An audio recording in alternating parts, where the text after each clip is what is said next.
Hi everyone. I'm Amy Hughes, and I'm a product marketer for Aktiv and Top Hat.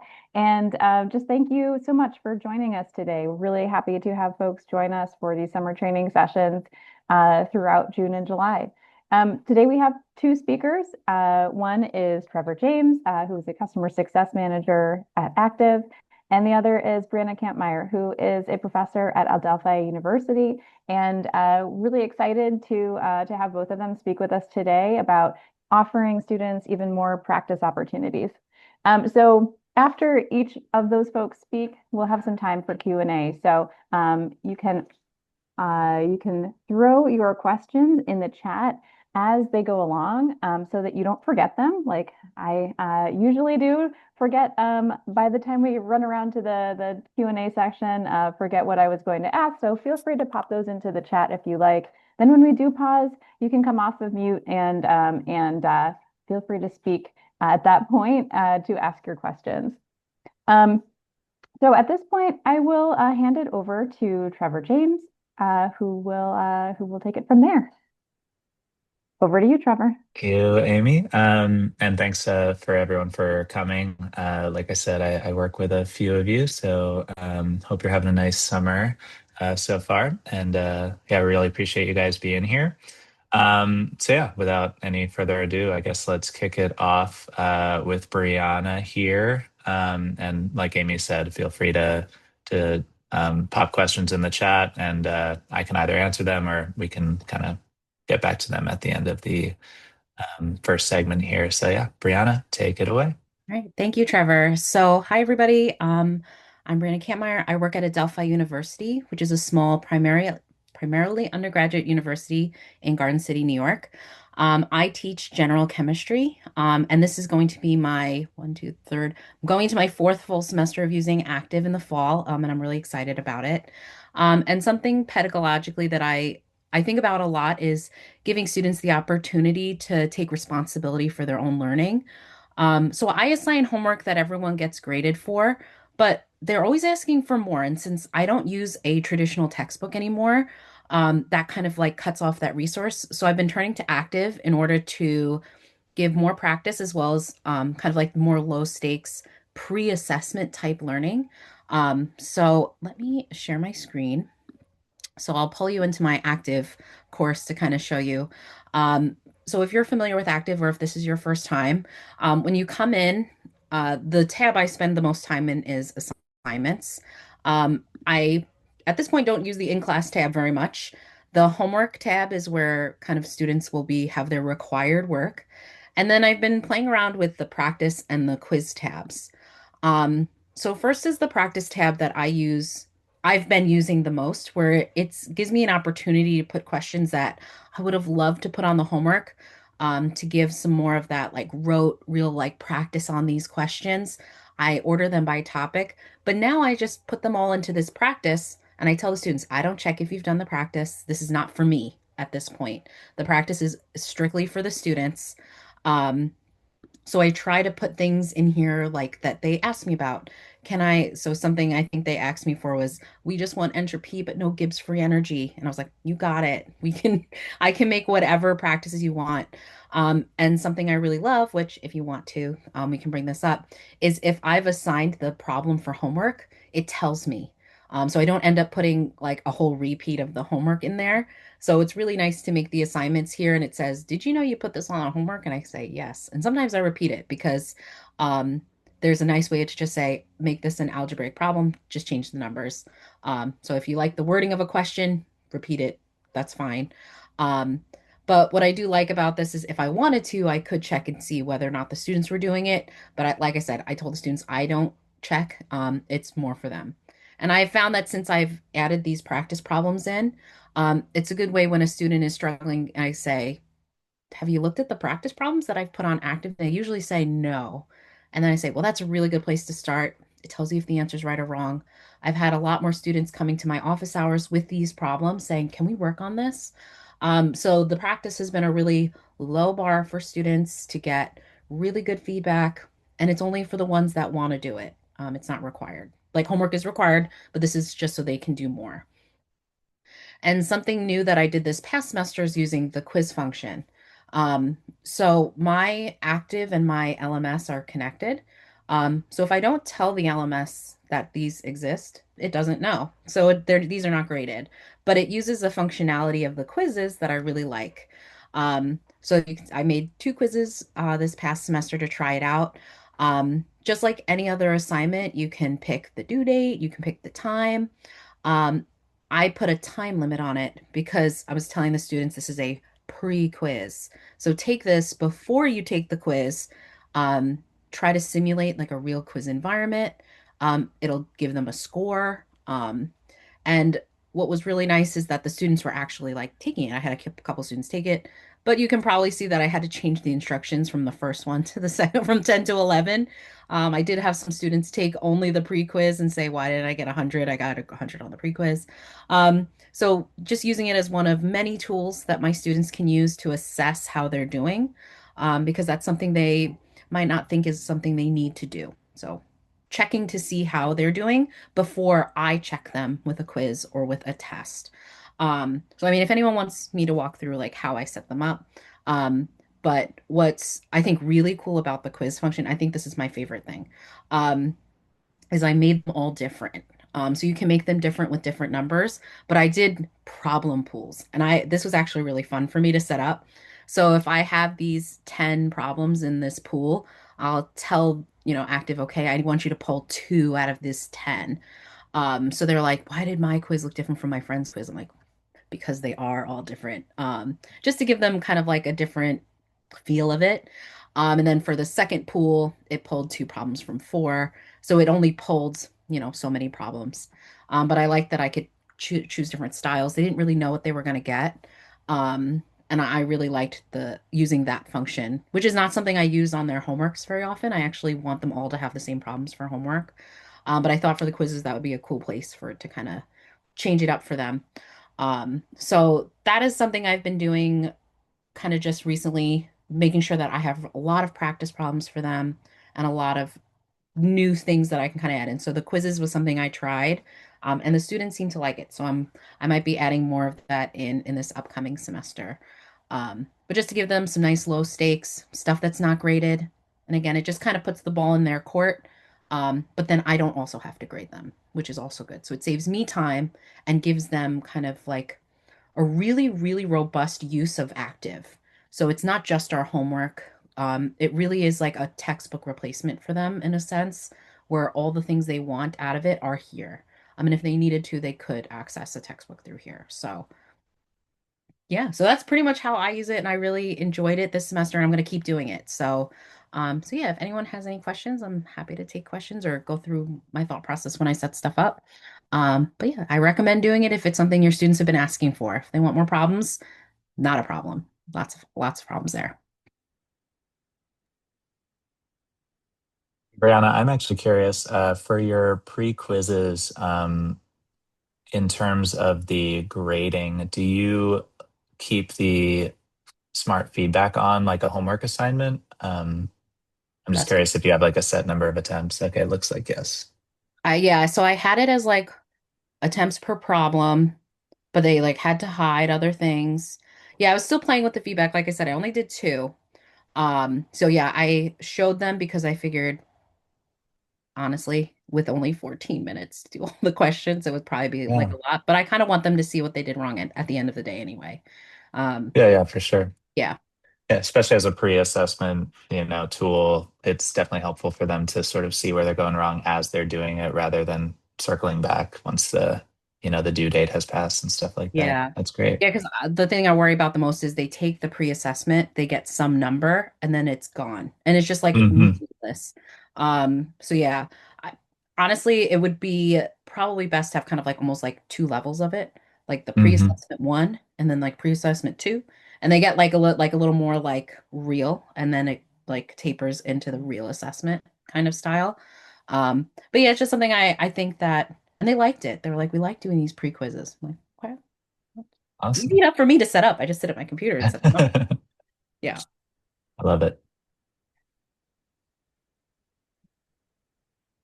Any other questions about what Brianna has shown us so far?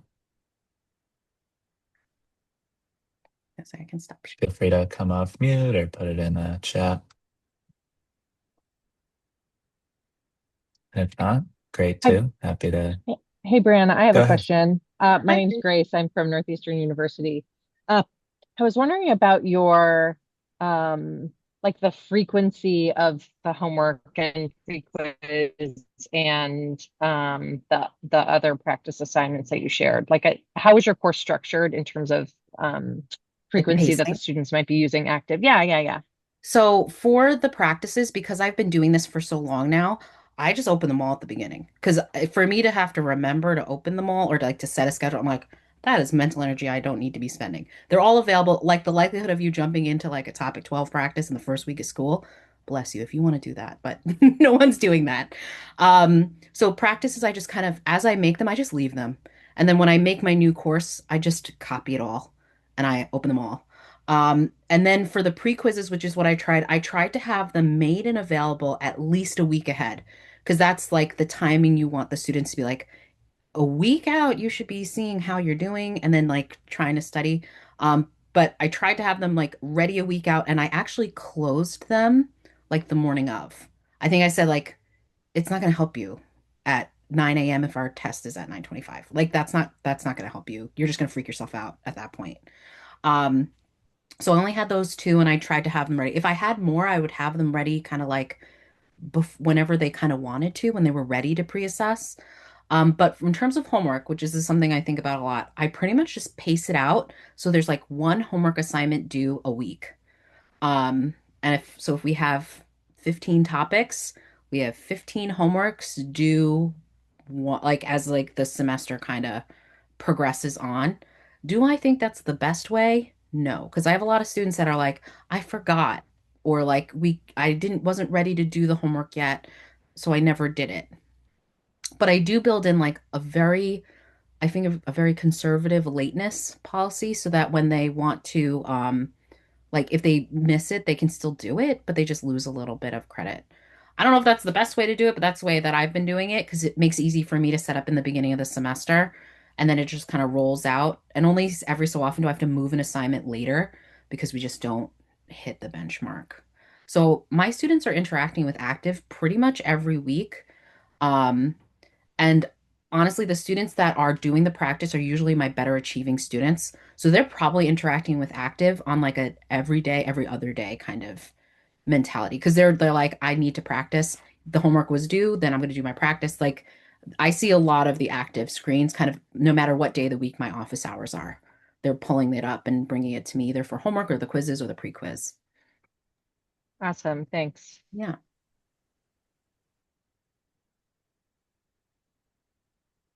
Stuff. Thanks, Grace.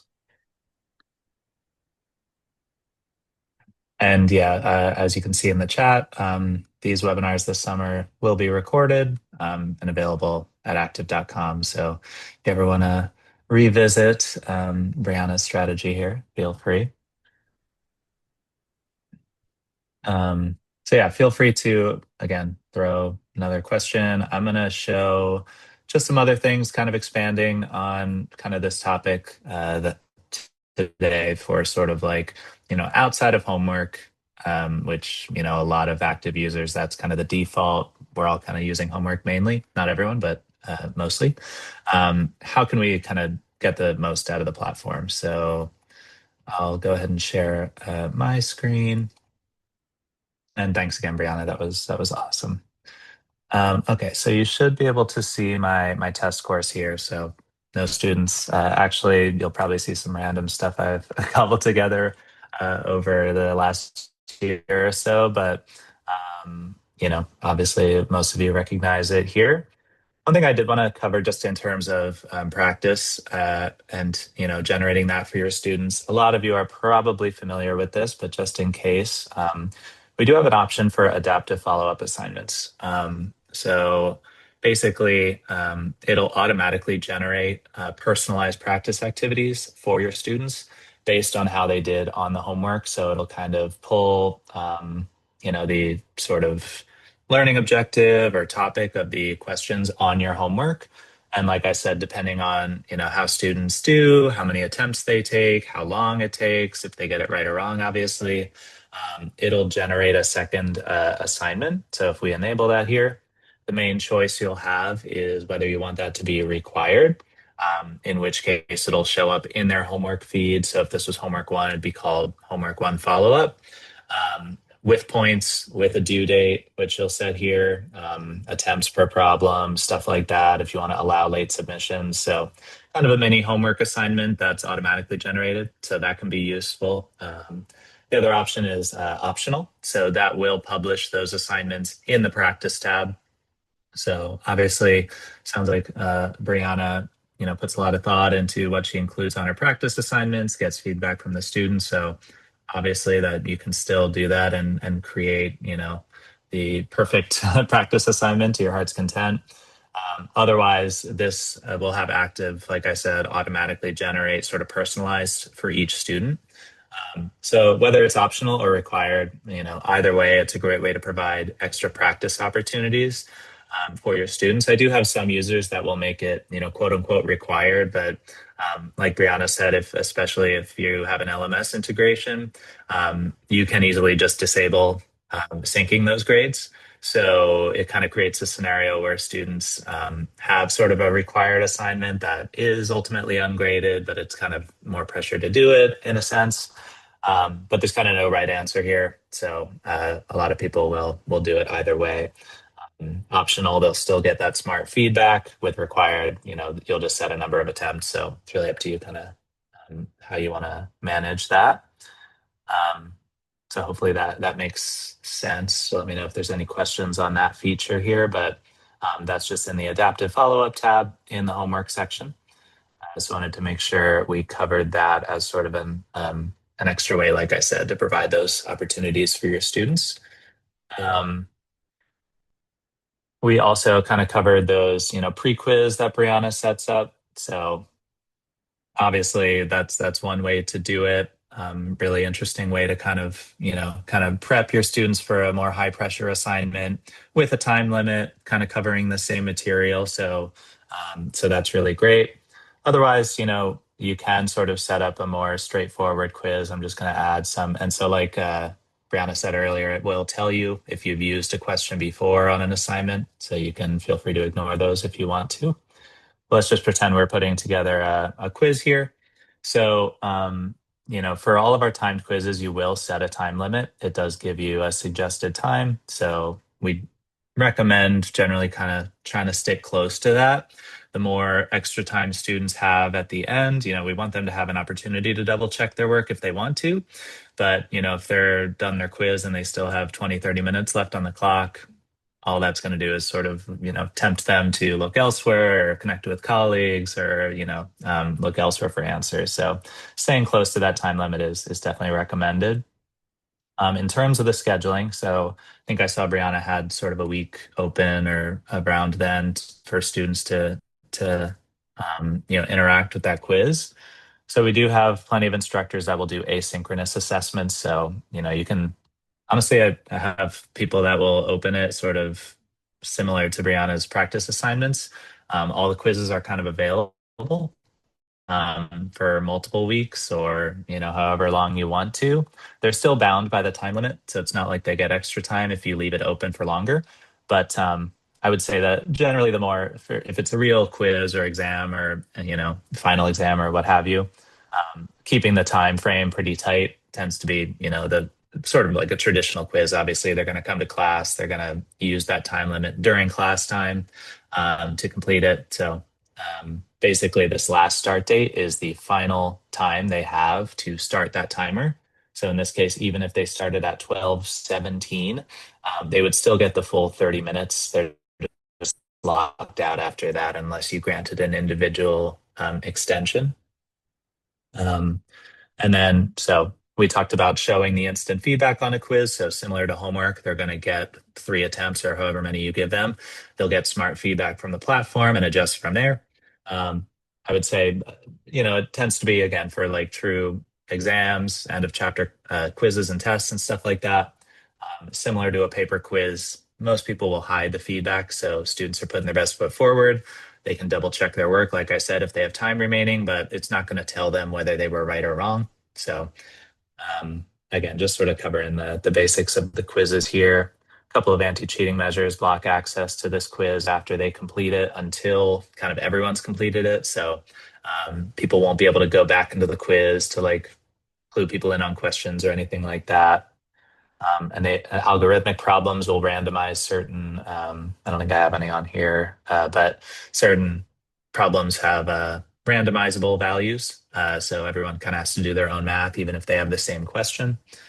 And then hide all other assignments when it's in progress. So as soon as they start the timer on a quiz, they won't be able to exit and sort of, look at an old homework to kind of compare a question type or anything like that. So those are kind of the built-in ones here. We also discussed problem pools.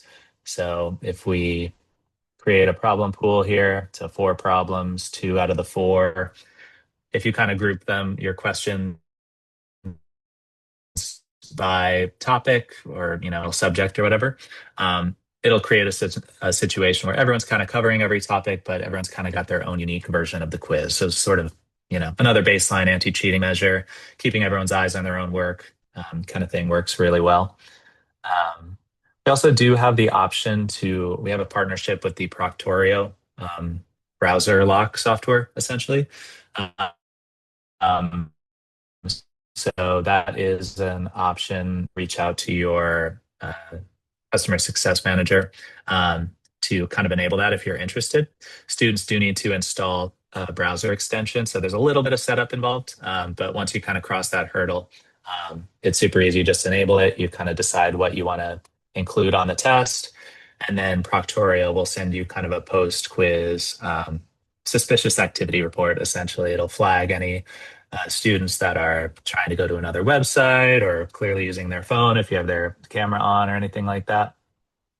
So that's something you can explore as well. So yeah, just wanted to kind of cover the other options for quizzes in case people haven't like fully dived in yet there.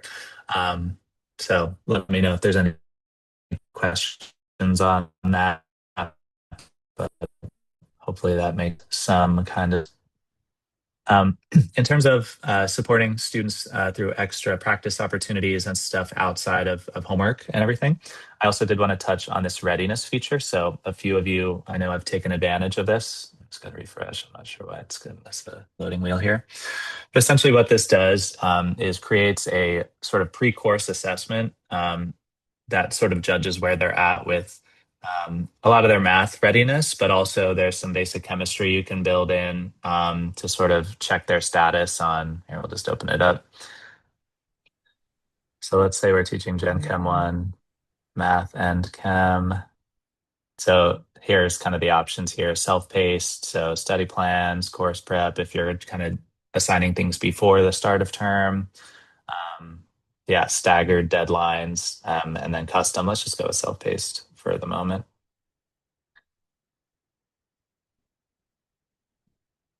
It's funny, okay, cool. So basically, depending on the subject you selected that you'd be teaching, it'll pre-select a bunch of learning objectives, which you can see here. So I had mentioned fractions, so those are included here on the Gen Chem 1 diagnostic.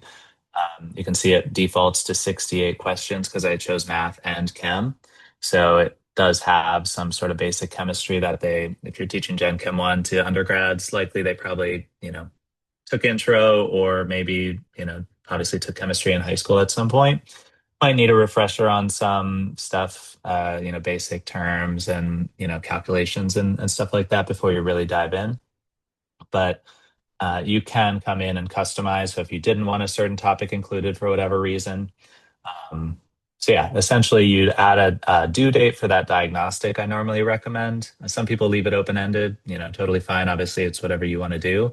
But encouraging them to get that out of the way early, it tends to be the best method for kind of getting them involved with the study plan, catching them up on any topics that they might be behind on.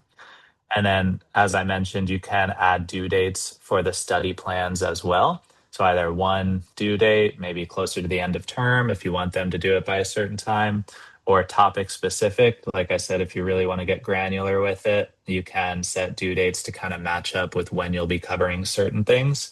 So maybe there's some, the basic math they can do early. Once you get to factoring, polynomials, logarithmic, graphs, all that good stuff. If you want to cover that a little later, give them a little more time to work on that, totally fine as well. And then once you assign that, it kind of takes care of itself, fully automated. So just another way to kind of fully take advantage of the platform here. I think I have another course with sort of a results screen. Let's see. I have a lot of stuff here. Math readiness. So once you publish it, this tab will turn into sort of a dashboard view of kind of how the class is doing. So how many students have completed that diagnostic, how they're doing in general. And then for each learning objective, what's the mastery level kind of on a class-wide basis. And then you can see, these are fake students, by the way, but you can see kind of like how they've done on that diagnostic. If you've done the follow-up as well, it'll fill that in, what was the improvement, or hopefully we're not getting negative results after the term. I guess it might happen at some point if a student's just kind of like phoning it in, but you can also track like how many study plans they've done, view the specific results per student, here's their diagnostic results, here's each of their study plans. If you really want to dive in and kind of see where they're struggling, gives you some good insight on what you might be able to address individually with students. Or obviously, if you see, whatever objective 5 was, nobody mastered that. So it might be worth taking some extra time in class to kind of address that as a class. Totally up to you, but gives you a little bit of guidance on what you might need to give a little extra time to, which can be helpful. So yeah, glad that finally loaded. So hopefully that makes a little more sense than just me talking about it. Trevor, I do Perfect. see one question in the chat from Brianna, and that does readiness give the amount of time that the entire assignment would take? That's a good question. I don't think it has that like it does for like a quiz, or when you're building an assignment, it gives you the kind of the suggested time. It is worth noting that once you set that due date, it's similar to a homework. They don't have to do it all in one sitting or anything like that. They can, it remembers where they left off, so it'll just kind of give them one question at a time. They'll hit next when they're done with that, and then they'll move on to the next question. If they want to come back to it later, they'll just leave the assignment. It'll remember where they left off. They also do have the option to skip questions if they don't know, like if they're just totally unfamiliar with a concept for math or chemistry. It'll obviously treat that as unmastered, but they don't have to waste time kind of like, banging their head against the wall. But like I said, it pre-fills kind of like how many questions, depending on what you select in that first screen. So I think math only tends to be like mid 40s. So there's some really simple, addition, subtraction, basic math stuff that won't take too long. And then some of like the later stuff like graphing and everything might take a few more minutes, but generally, each question is not going to be like a barn burner 10-minute long marathon. It's pretty simple, like put in your final answer, move on to the next question, so on and so forth. So depending Yeah, on what because you just in choose, it case can you be. wanted to give it live, right? Like, I don't know if anyone's doing readiness live. Like, if you were using Hmm. readiness to assess if students should go into certain things, right? Hmm.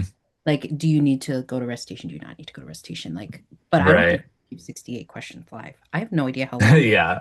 You know what I I mean? Like, I haven't was like, really. 68 just Mhm. feels like a long amount. I don't think Yeah, it'd be yeah. reasonable to like be like, you must sit here in front of me, like, and do that. Do you know what I'm saying? Like, I don't know. Yeah, yeah. Because I saw it on the side of your tab, it has the proctoring thing. Like, so then technically, could you use the proctoring software? Like, that would be a long time to be on Yeah.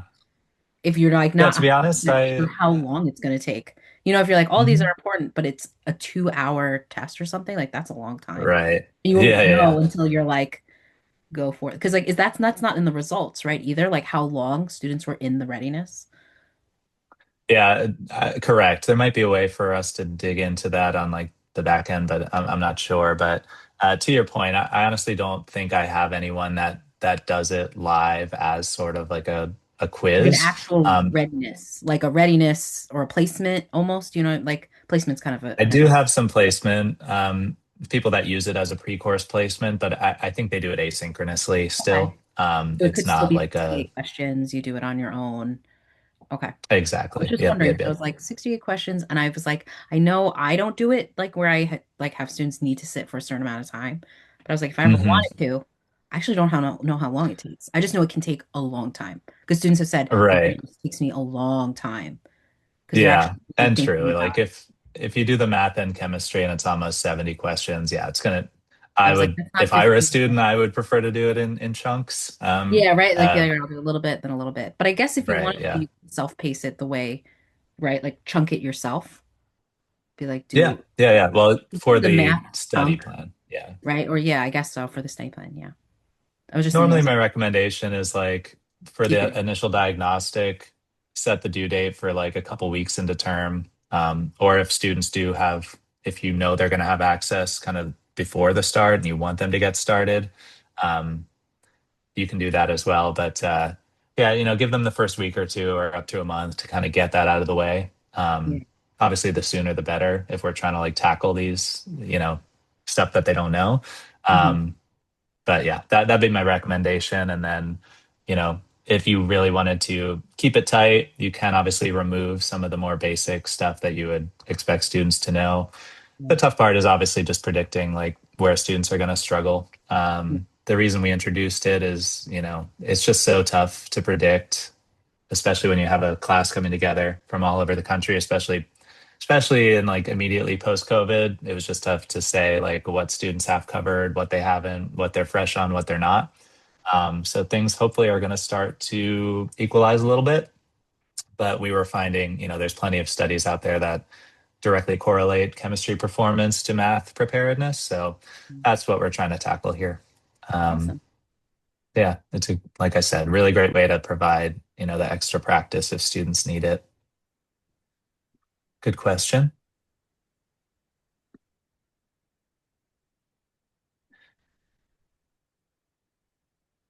Cool. But yeah, so we'll hang on if anyone wants to discuss anything else or has any other questions. Feel free to drop. We really appreciate you guys showing up and being willing to learn a little more about Active. Um, thank you, Grace. Yeah, thank you all for coming. And we hope you found this time valuable. If you'd like to register for other sessions, they're at aktiv.com/trainings.